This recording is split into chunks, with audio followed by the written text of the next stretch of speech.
Hi everyone, it's Pauline here again with a product review, and this time it's the Lakeland Multi Yoghurt Maker.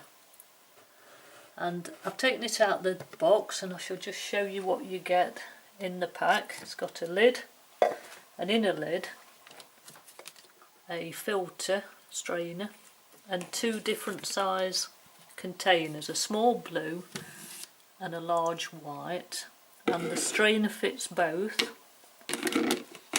quite easily. You can see there, you can use it on either, and the lid also fits both, so it depends which one you're using. You use the blue one for smaller quantities and the white one for larger quantities. Today I'm going to make a Greek yoghurt, so I'm going to be using the smaller blue one. Now when you first switch it on, it lights up. Now you might think that you press the on button, but you don't. You don't press that until you're ready to start warming up and doing your yoghurt. So you get two choices. There's C1, now that is for yoghurts and cheeses, and that ranges from 8 to 12 hours, and it is set at 42 degrees centigrade.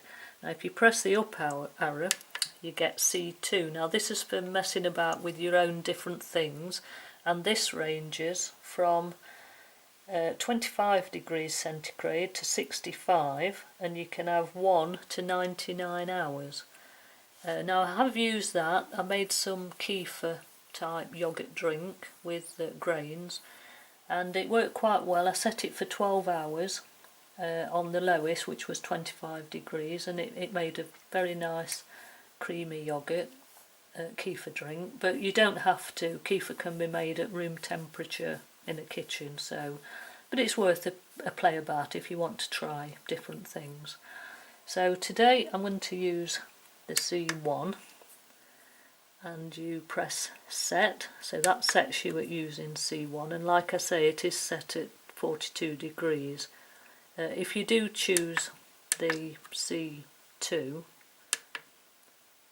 and set, you can go through all the ranges of temperature to set it to whatever you want, and then you press set, and again you can go through all the hours that you want and just press set. But once you've gone through that, you then turn it on. So I'm going for C1, which I set. The temperature is set automatically, you can't change it on C1, so leave that set, and again you can go through various hours, and I want it on 8 hours because it's full whole milk. So set that, and then we turn it on,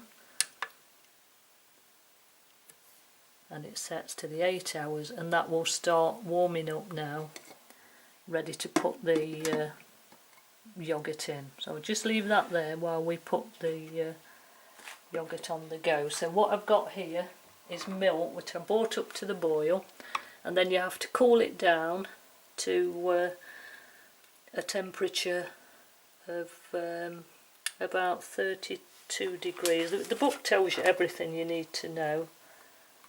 Yes, it's 32 to 43 degrees centigrade. Now I've only got an old-fashioned Fahrenheit thermometer, but that is around 89 to 109.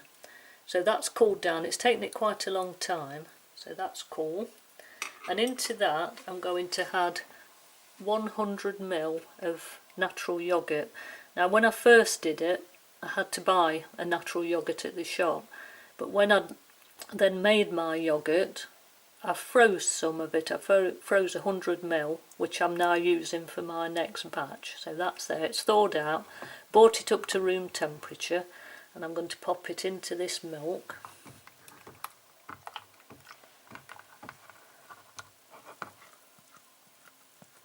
Try and get as much as you can.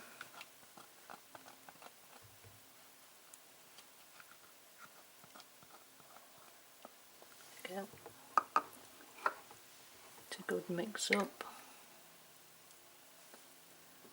and I'm going to pop that into this blue container. I've got 900 ml of milk in there, And like I say, the book does give you all the instructions. So that's now going to go inside the yoghurt maker with its little lid on, and leave that for 8 hours. Now it does turn off after the allotted time, but it doesn't tell you. There's no timer, no bleeper, so you've really got to remember when that is going to be finished. And as I say, it does turn off, that little light goes off, but you could forget it if you weren't careful. So as I say, everything's in the book. I'm going to make the Greek yoghurt, but you can just make ordinary plain yoghurt. By making Greek, you strain it after the time that it's been fermenting. It also makes soft cheese, which I shall make that at a later time. But one thing I would say, if you do make soft cheese, it simply says to make a soft ricotta style cheese, mix 1000 ml of milk and 50-60 ml of lemon juice, which I did, and it didn't work. And then after a bit of research I found out that you actually have to warm it up. You have to boil the milk the same as you do for the yoghurt.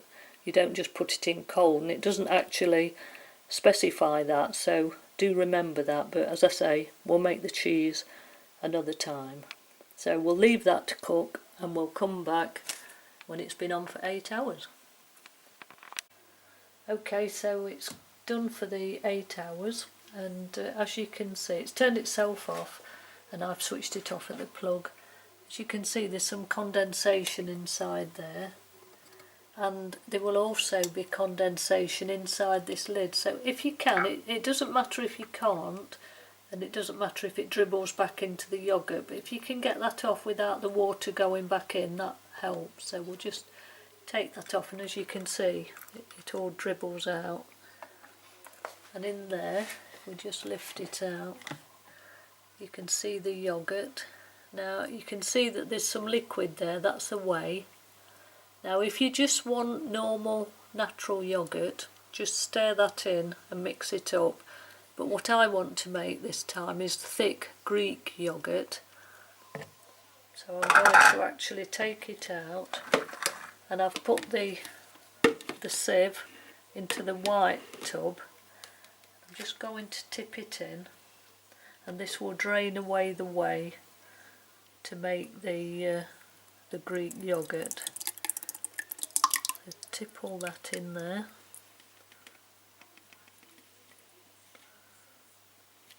And then that's going to go into the fridge for about 3 hours. Just going to pop the lid back on to keep anything out of there, and that goes in the fridge, as I say, to drain away for about 3 hours, and all that whey will drain out of the yoghurt and leave a nice thick Greek yoghurt.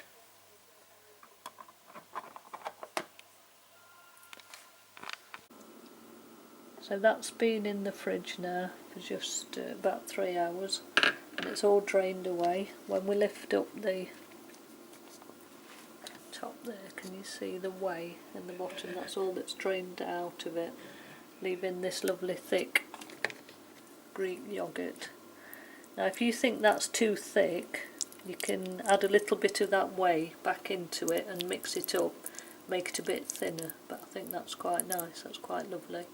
And what I would do is save 100 grams of this for your next starter when you next make it, so then you just carry on, make your next lot, but in the meantime you can eat this and it's lovely. So next time we'll make some cheese.